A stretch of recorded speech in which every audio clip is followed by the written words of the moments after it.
तो preparation of aldehyde अभी जो हम लोग डिस्कस कर रहे थे इतनी देर से कि इसमें टोटल 3 टॉपिक है। ठीक, पहला क्या है, फ्रॉम एसिल क्लोराइड, जिसको एसिड क्लोराइड भी बोलते हैं, और यही एक रुसरमोट रिएक्शन है। ठीक है।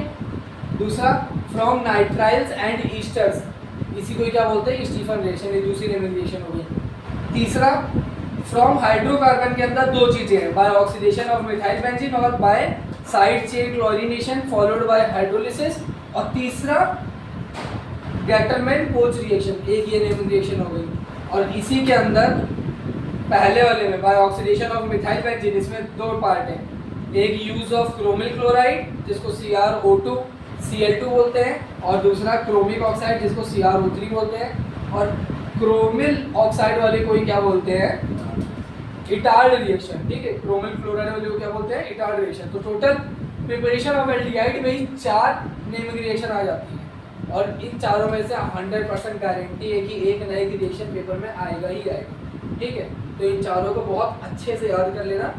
और अब मतलब ये बोर्ड पे जितना लिखा है इतना पढ़ लोगे तो प्रिपरेशन ऑफ एल्डिहाइड पूरा खत्म हो जाएगा। ठीक है, अब प्रिपरेशन ऑफ एल्डिहाइड देखो, हम लोग ये पढ़ लिए फ्रॉम एसिल क्लोराइड। अब क्या है, फ्रॉम नाइट्राइल्स एंड ईस्टर, जिसमें हम स्टीफन रिएक्शन के बारे में जानेंगे। ठीक, ईस्टर अभी हम लोग पीछे अभी पढ़ के आए थे, अभी हम लोगों ने फॉर्मूला पढ़ा था ईस्टर का, क्या था, RCOR।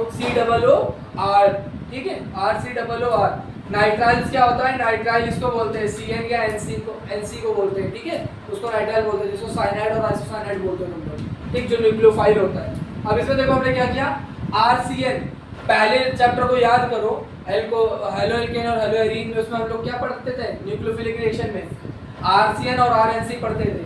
होता क्या था, RCL होता था, हेलोजन ग्रुप होता था, है ना, RCL, उसमें न्यूक्लियोफाइल अटैक करता था तो CN जुड़ जाता था। ठीक है, तो RCN प्लस SnCl2 प्लस हमने एक एसिड जोड़ दिया है। ठीक है, HCl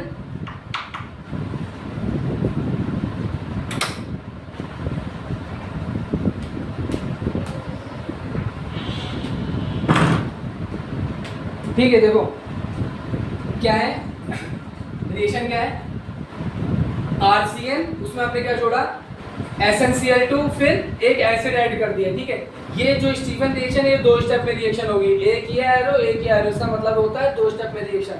इससे हमारा ये बनेगा, क्या बन रहा है, RCH डबल बॉन्ड NH।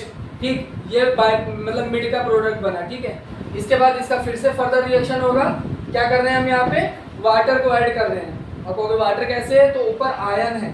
ठीक है, वाटर का फॉर्मूला क्या होता है, H2O है ना, वाटर का फॉर्मूला क्या होता है, H2O। यहाँ क्या लिखा है, H3O प्लस, तो यहाँ O पे प्लस का चार्ज आ गया ना, इस वजह से एक हाइड्रोजन यहाँ बढ़ गया है। ठीक है, तो हमने हाइड्रोलिसिस करा दिया, इसको वाटर को ऐड करने का बोलते हैं हाइड्रोलिसिस करा देना। हाइड्रोलिसिस कराते तो हमारा बन क्या गया, फाइनल प्रोडक्ट जो हमें चाहिए था, एल्डिहाइड। ठीक है, RCHO। ठीक, ये हो गया हमारी स्टीफन रिएक्शन।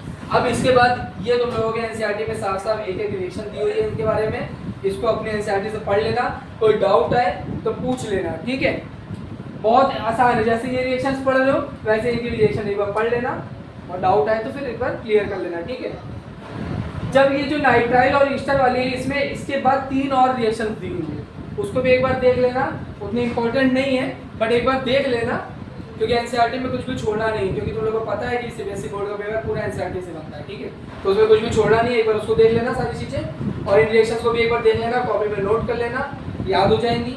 इटार्ड रिएक्शन और गैटरमैन कोच रिएक्शन को तो अच्छे से याद कर लेना, और ऊपर के दोनों नेमिंग रिएक्शन को। ठीक है, और उसके बाद कुछ हो तो फिर बताना, उसको क्लियर किया जाएगा। अब नेक्स्ट टॉपिक चालू होगा, प्रिपरेशन ऑफ कीटोन। ठीक है।